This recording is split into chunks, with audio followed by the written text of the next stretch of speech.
In a traditional large estate, a large room had its original doors open to connect two rooms. Here, about 20 people were eagerly waiting for the food to be served. In the pond, the fish were watching the people. Today is my nephew's birthday party. Relatives have gathered to celebrate my nephew's occasion.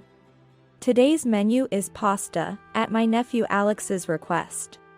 For some reason, my mother-in-law decided that she would bring the pasta herself after having Jessica, my sister-in-law, and I carry the other dishes.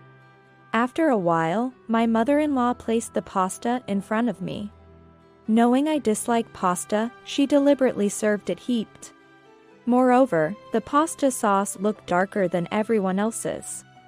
My mother-in-law smirked maliciously. Just then, luckily, a delivery arrived. My mother-in-law had ordered some gourmet food online. She happily went to the entrance. Now's my chance. I took the plate of pasta to the kitchen and returned half of it to the pot. Then I hurried back to the table. After a while, my mother-in-law came back, looked at my plate, and seemed to sense something was off. My nephew was engrossed in his pasta. More, please. I'll go get it. The mother-in-law said nothing. My nephew enjoyed his second serving of pasta. Suddenly, after gulping down the pasta, Alex started to feel unwell and spat out the pasta. Ugh. What's wrong, Alex? The mother-in-law turned pale, yelling. Why did Alex eat it? It's because Brooke didn't eat quickly. Hearing this, my legs trembled. Perhaps something had been mixed into that unusually dark pasta. A fierce anger welled up within me. I swore to find evidence and someday avenge myself against my mother-in-law. I am Brooke, a 29-year-old junior high school teacher in my hometown. Soon to have 30 milestones. I met my husband, Peter, when he came to pick up his sister, a classmate of mine, at a high school reunion when I was 24. Peter, then 31 and 7 years my senior, appeared very calm. I was drawn to his gentle and easygoing nature, which felt somewhat similar to mine. Peter seemed to find me charming and cute, and we quickly hit it off, meeting frequently and eventually dating. Peter worked at a hotel in the next town, often working night shifts, leading to an irregular lifestyle. Peter, a laid-back and somewhat sloppy person, had no interest in living alone and stayed with his parents. I also lived with my parents, so I was unfamiliar with household chores and busy with work every day. We both wanted to settle down soon. So about 6 months into our relationship, we decided to get married. When we visited Peter's house to announce our engagement, his mother served us a homemade meal. Both his mother and father seemed to like me. After greeting both sets of parents, we were set to marry. One day, when I visited my in-laws after a long time, my mother-in-law said something surprising. Hey, Brooke. Have you thought about having children? She asked out of the blue. Surprised, I responded honestly. Children? We've just gotten married and haven't thought that far ahead yet. Hearing this, my mother-in-law frowned slightly. Oh, is that so? Maybe someday, I guess. I see. The mother-in-law seemed a bit disappointed. Then she suggested something shocking. Hey, Brooke, how about you live with us? Live together? Even if you're not thinking about children now, you might eventually, right? If you live with us, you won't need to quit your job when that happens. I'll take care of the household chores. I can see my grandchildren every day. And it'll brighten up the house. It's all good, isn't it? Let's live together. Peter's house was a traditional large estate with a small pond in the garden, which had been renovated to modern standards, ensuring privacy even if we lived together. After some thought, considering the private space and the possibility of letting children play in the garden, I agreed to move in. The arrangements were made quickly, and we started living with my in-laws. Living with my in-laws was more comfortable than I had expected. And we were enjoying a happy newlywed life. However, we faced a significant issue 3 years into our marriage. We still hadn't been able to have children. I'm home. When I returned home, Peter, who had been at home all day, appeared from the back. Brooke, my mom suggested we visit a fertility clinic for a checkup. What do you think? Yes, that's fine. I've been concerned about it too. Seeing this as a good opportunity, we took a taxi to a well-known fertility clinic on a Saturday morning when Peter had the day off. What if they say I can't have children? While feeling anxious, I hesitantly asked my husband, Peter. Well, if it comes to that, we should give up regardless of who is the cause. Of course, I hope we are blessed with a child, but I'm not obsessed with the idea. As long as I'm with Brooke, that's enough for me.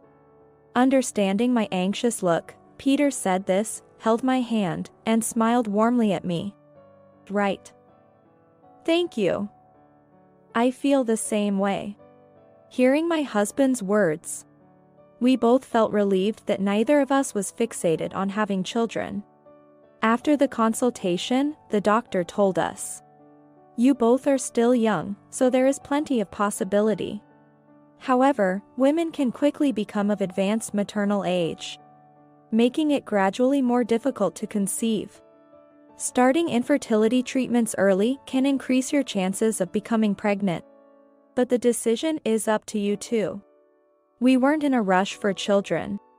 But the thought of quickly becoming of advanced maternal age was complex. The ride home was silent. There is a good chance of pregnancy, but to leverage that chance, it might be better to undergo infertility treatment. Neither of us was desperate for a child. Considering our busy daily work schedules, the time required for clinic visits was a concern.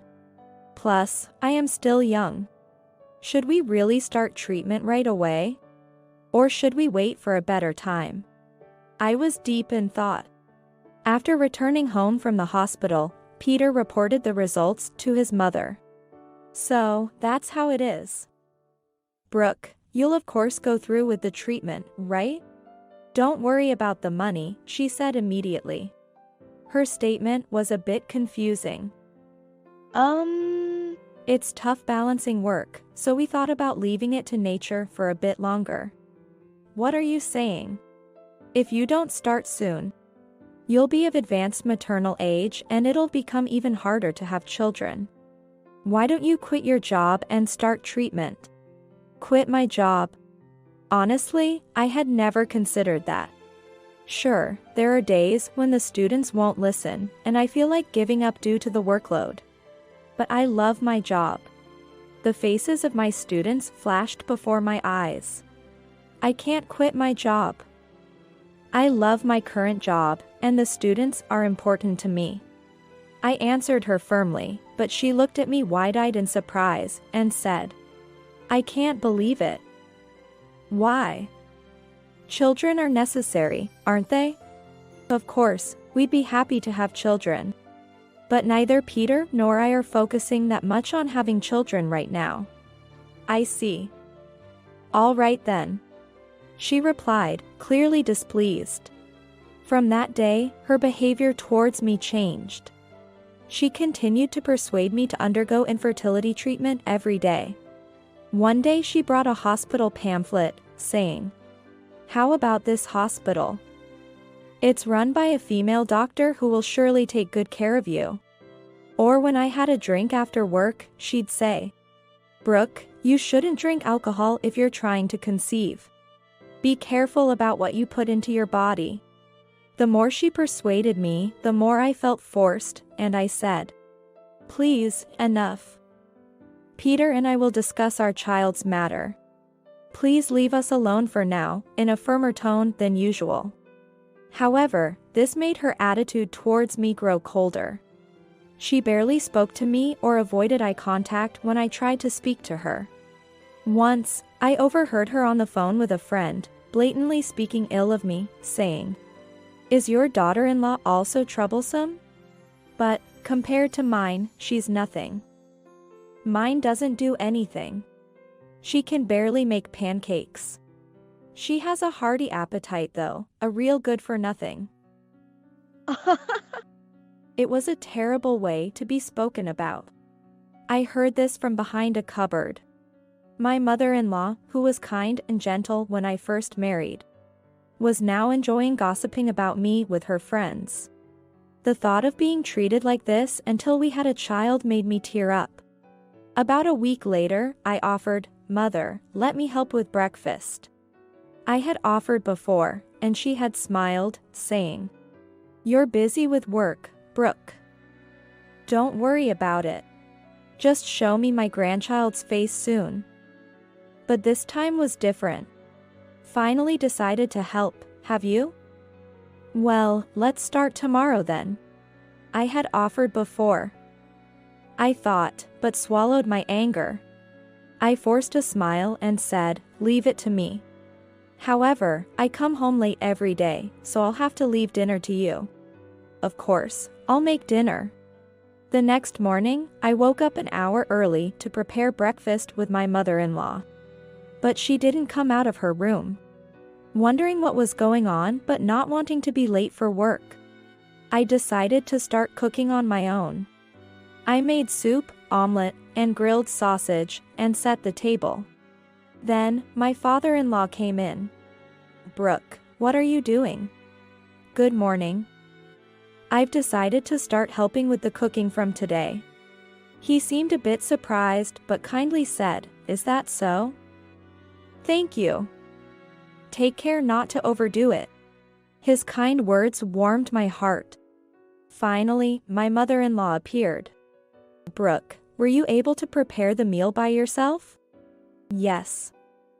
I'm not great at cooking, but I did my best today. My husband, Peter, was on a night shift and hadn't come home yet. So, the three of us started eating. When my mother-in-law tasted the soup I made, she frowned and coughed. "What's this soup? Is something wrong? Did you put any herb salt in this?" "Yes, I used one I bought from a website which showed a positive review."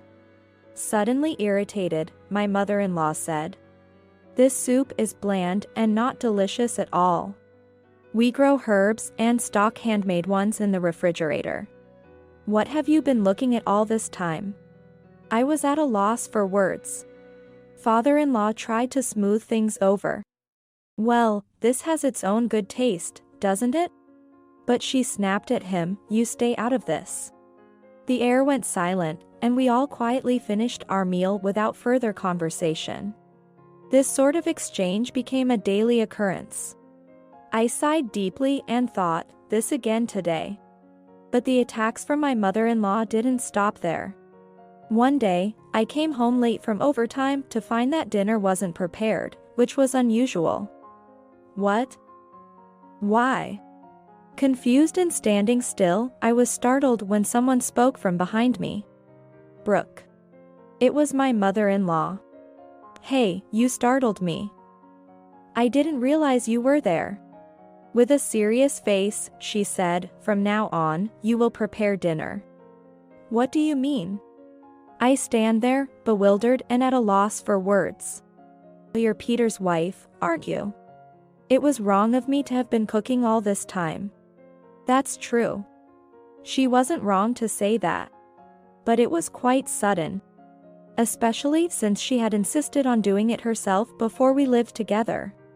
This is quite sudden. I often work late, and by the time I get home, it might end up being store-bought or convenience meals. "Is that all right? Peter comes home late at night anyway." "Yes, but then you'll have time after work before Peter gets home." "Don't be lazy." Her point was valid. Thinking that in most households dinner is prepared after work, I found myself unable to say anything. I shouldn't have said anything that day to ignite this situation. I guess I'll have to eat out when Peter isn't home. Deciding to take a positive approach, I stopped worrying about pleasing my mother-in-law and felt lighter about it.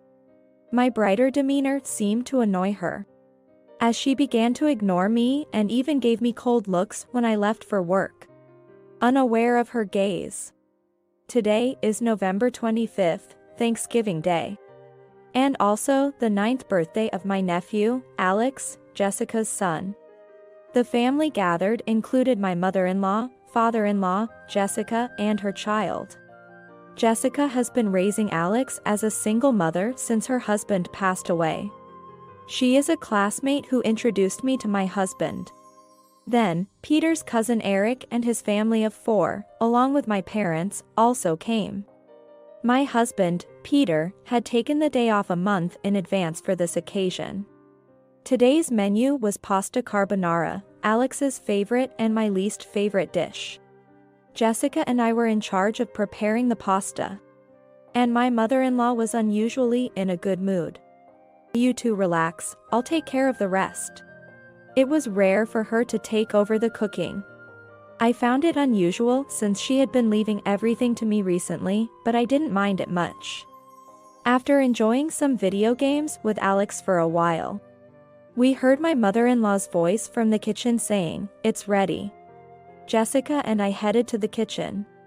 "Could you two carry these over, please?" Jessica took the appetizer plates, and when I started to serve the pasta, my mother-in-law insisted, "I'll do that. You two handle the drinks." So, we carried out the dishes as instructed. Everyone was eagerly anticipating the meal, their eyes sparkling with excitement as they exclaimed, "Wow, this looks delicious." Then, my mother-in-law brought the pasta to the dining table. She approached my seat and said, "This is yours," placing a plate of pasta in front of me. I hadn't noticed the creepy, thin smile she wore at that moment. The pasta in front of me was piled high and its sauce was an unnaturally dark color. The sight of this unfamiliar color of pasta made me feel slightly nauseous. Just then, the doorbell rang. Oh, that was quick.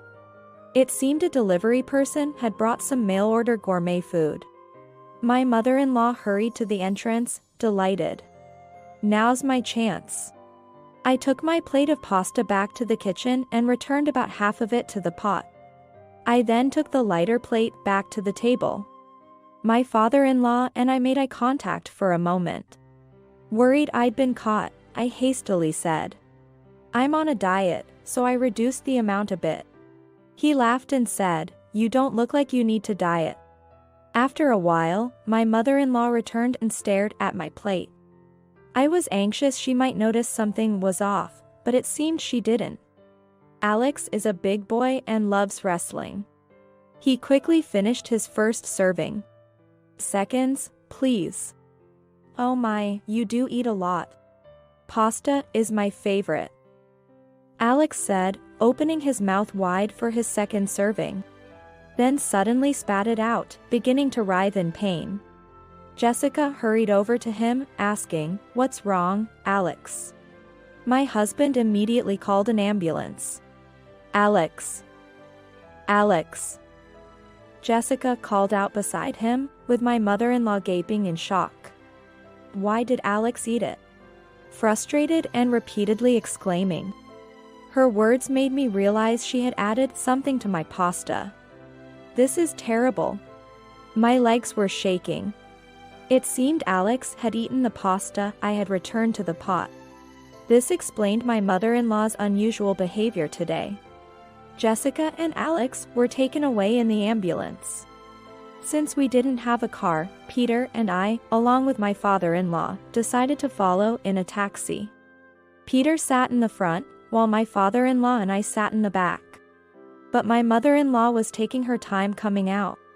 Mom's taking forever. What's she doing at a time like this? A thought struck me. Peter, I'll go get your mom.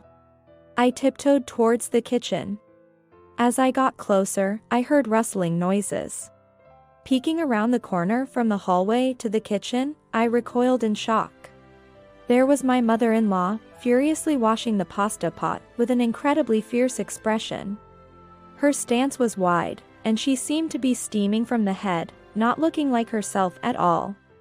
It was as if she had revealed her true form, similar to a mountain witch. The pasta was gone, likely forced down the toilet or the drain.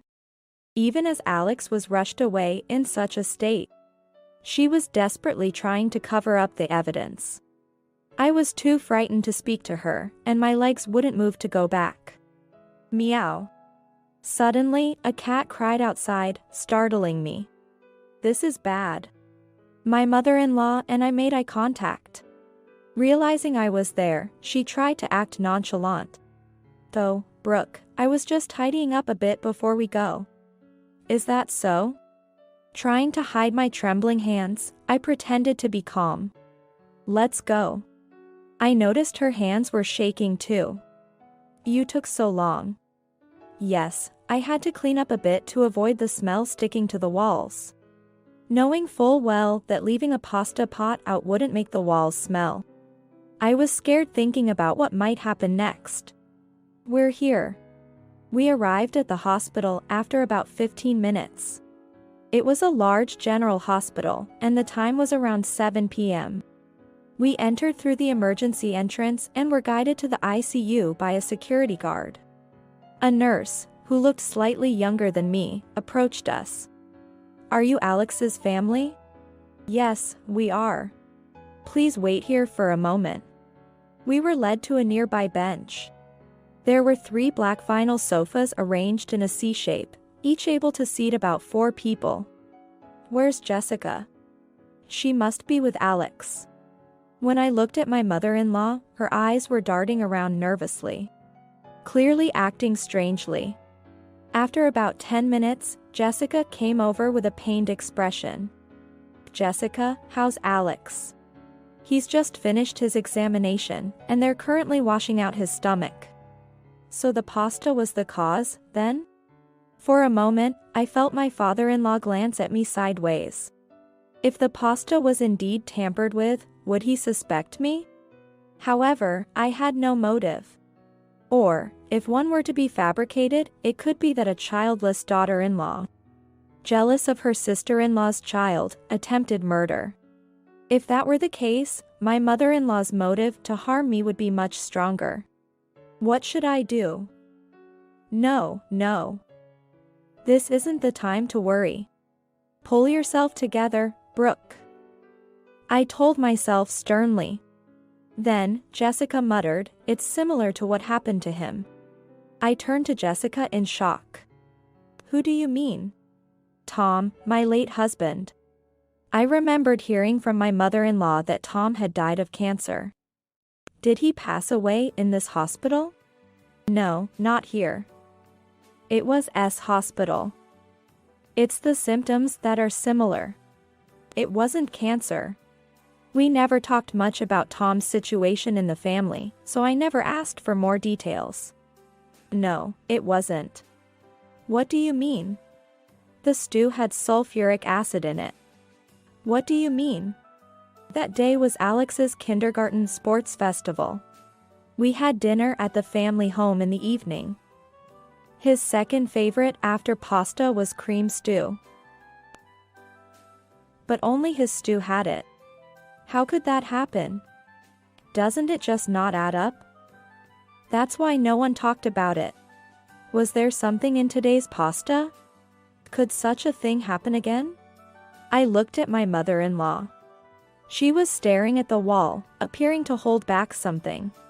She must be trying not to show any disturbance. Was Tom's work going well? Actually, about half a year before the incident, his company went bankrupt. Since then, he was just home, sleeping every day. I see. After that, it was just unemployment benefits. He never said anything about what he planned to do next. That's when you started working, Jessica. You had some arguments with Mom about it. With this statement from my father-in-law, I was convinced that Tom was done by my mother-in-law. After a while, the nurse from earlier came over. Please follow me. We proceeded to the consultation room. An older doctor turned around and said, You can rest easy. Alex has been saved. Everyone cried out in joy and relief. I saw that my mother-in-law was crying too. She must be relieved that Alex didn't die. Sulfuric acid was detected in his stomach. Everyone had a look of realization. My mother-in-law was looking down. I took a decisive step and asked my mother-in-law, "Do you know something about this?" Everyone was shocked by my question. "Brooke, that can't be." My husband stopped me from pursuing it further. My mother-in-law was staring at me with dead eyes. Later, the whole family was called in for questioning by the police.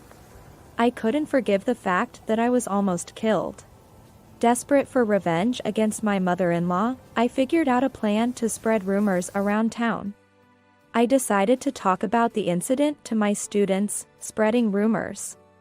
The next day, I told my middle school students about the incident. "Hey, what do you all think? It has to be her, right?" The students were intrigued by the story, and it seemed they talked about it at home. Because of this, rumors started circulating in the neighborhood that my mother-in-law was the culprit, and she began to be looked at with suspicion whenever she went outside. Just as planned. One day, when my mother-in-law went to her favorite flower shop, the moment the shopkeeper saw her, he shut the shutter, not allowing her inside.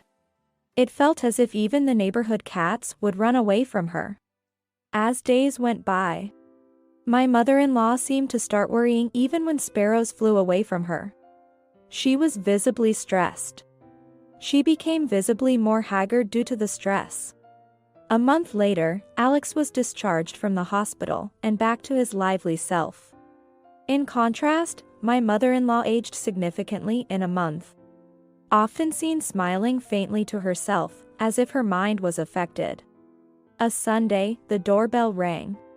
Peeking through the peephole, I saw two stern-looking middle-aged men in suits, with several police officers wearing gloves behind them. Could it be? And opened the door. One of the men in suits showed me a badge from his chest pocket. "We're from the police." I had seen this scene on TV many times. They were detectives. The other person in a suit spoke. "It's been tough with the recent incident, hasn't it?" "Yes. We're here for a house search today." "Right now?" "We need to take a look around your house."